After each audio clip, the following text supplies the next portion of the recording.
So hey guys, I hope that you all are familiar with Nobita and Dekisugi.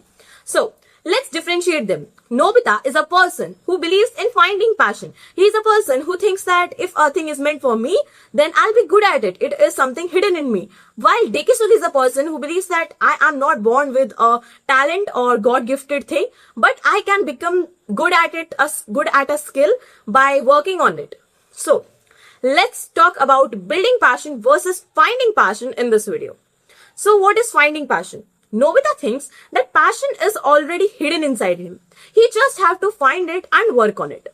He keep waiting for inspiration, get stuck and jump from one skill to another.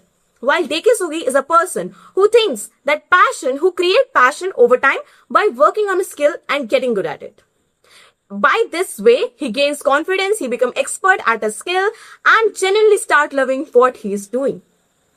Now the question comes, how can you identify your passion or how can you build your own passion? So I have written some points for you all so that you all can build your own passion. There are literally 4 steps by which you can find or build your own passion.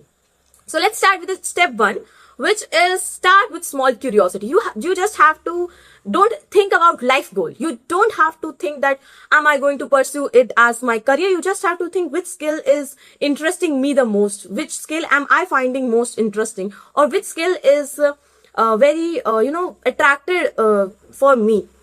So you have to follow that skill. Example, coding, graphic designing, or it can be content creation, public speaking, or any academic subject.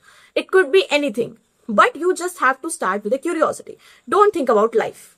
Step 2 is survive the first 20 hours. By this, I meant that this initial days of starting to learn a skill will feel difficult, and I'm sure of it because when I started content creation, which is my passion now, and I started building it, it was very difficult for me to be consistent, to find new ideas, create scripts. It was difficult, but I stayed with it because I thought that, okay, I'll try this for next 30 days, then I'll go get the conclusion. I'm not going directly for the conclusion.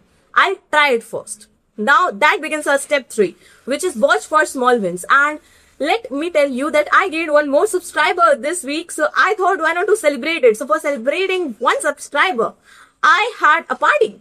Not a party, I ate my favorite ice cream. I had my favorite pastry. It was the celebration for the 1 subscriber and I was very happy because I watched my small wins, and so do you have to. When you are learning a skill, you are not good at it, you are completely beginning from the scratch and you have to go till the top of the hill, and there will be obstacles. And when you are beginning from scratch, you need to get appreciation for every small win. That helped me a lot. And the last and the 4th step is use your skill on cool projects. When you get to know that yes, I'm expert in this skill, then use that skill for your own stuff or help your friends out of it, and you can even pursue it as a career once you become expert at it. You don't have to take it as a life goal in the starting, but at the end, when you become the expert, then you can take it as a job for your life, as a career. You can pursue it. Let's take an example of a freelancer. You are starting freelancing. You know nothing about freelancing and you are starting it. Once you become expert at that skill, you can even become a freelancer. You can charge dollars for 1 project. That's how passion works. That's how you can build your passion. So that's it about today's video. If you like my video, then do hit the subscribe button and I'll meet you in the next video. Till then, bye-bye.